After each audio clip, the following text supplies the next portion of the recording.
Título 3. Del régimen económico matrimonial. Capítulo I. Disposiciones generales. Artículo 1315.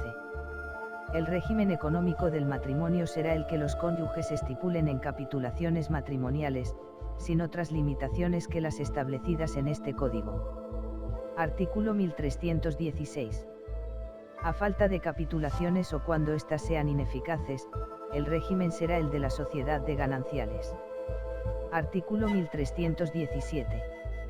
La modificación del régimen económico matrimonial realizada durante el matrimonio no perjudicará en ningún caso los derechos ya adquiridos por terceros. Artículo 1318. Los bienes de los cónyuges están sujetos al levantamiento de las cargas del matrimonio. Cuando uno de los cónyuges incumpliere su deber de contribuir al levantamiento de estas cargas, el juez, a instancia del otro, dictará las medidas cautelares que estime conveniente a fin de asegurar su cumplimiento y los anticipos necesarios o proveer a las necesidades futuras. Cuando un cónyuge carezca de bienes propios suficientes, los gastos necesarios causados en litigios que sostenga contra el otro cónyuge sin mediar mala fe o temeridad, o contra terceros y redundan en provecho de la familia, serán a cargo del caudal común y, faltando este, se sufragarán a costa de los bienes propios del otro cónyuge cuando la posición económica de éste impida al primero, por imperativo de la ley de enjuiciamiento civil, la obtención del beneficio de justicia gratuita. Artículo 1319. Cualquiera de los cónyuges podrá realizar los actos encaminados a atender las necesidades ordinarias de la familia, encomendadas a su cuidado, conforme al uso del lugar y a las circunstancias de la misma. De las deudas contraídas en el ejercicio de esta potestad responderán solidariamente los bienes comunes y los del cónyuge que contraiga la deuda y, subsidiariamente, los del otro cónyuge. El que hubiere aportado caudales propios para satisfacción de tales necesidades tendrá derecho a ser reintegrado de conformidad con su régimen matrimonial.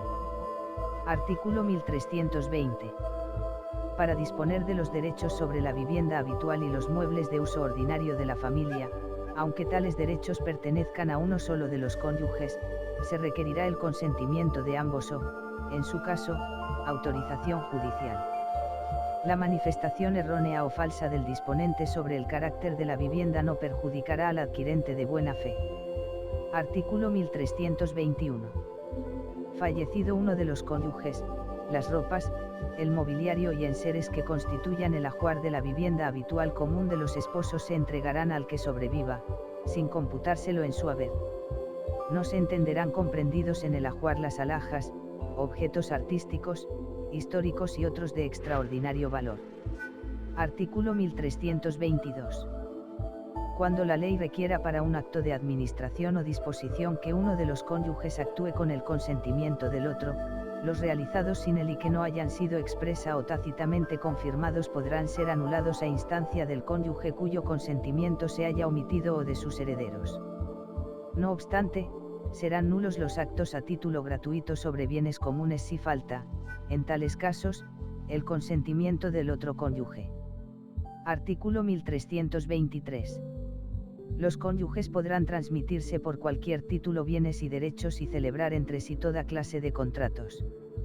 Artículo 1324. Para probar entre cónyuges que determinados bienes son propios de uno de ellos, será bastante la confesión del otro, pero tal confesión por sí sola no perjudicará a los herederos forzosos del confesante, ni a los acreedores, sean de la comunidad o de cada uno de los cónyuges. Capítulo 2. De las capitulaciones matrimoniales. Artículo 1325.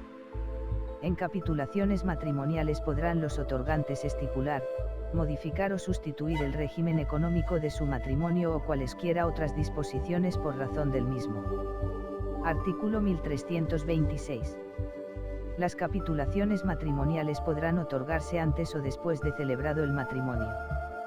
Artículo 1327. Para su validez, las capitulaciones habrán de constar en escritura pública. Artículo 1328. Será nula cualquier estipulación contraria a las leyes o a las buenas costumbres o limitativa de la igualdad de derechos que corresponda a cada cónyuge. Artículo 1329. El menor no emancipado que con arreglo a la ley pueda casarse podrá otorgar capitulaciones, pero necesitará el concurso y consentimiento de sus padres o tutor, salvo que se limite a pactar el régimen de separación o el de participación. Artículo 1330. El incapacitado judicialmente solo podrá otorgar capitulaciones matrimoniales con la asistencia de sus padres, tutor o curador. Artículo 1331.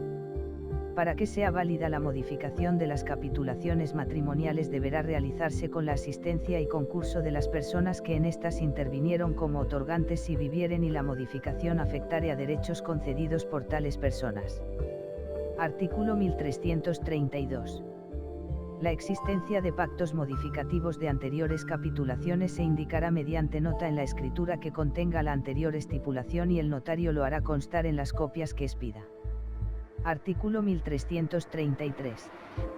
En toda inscripción de matrimonio en el registro civil se hará mención, en su caso, de las capitulaciones matrimoniales que se hubieren otorgado, así como de los pactos, resoluciones judiciales y demás hechos que modifiquen el régimen económico del matrimonio.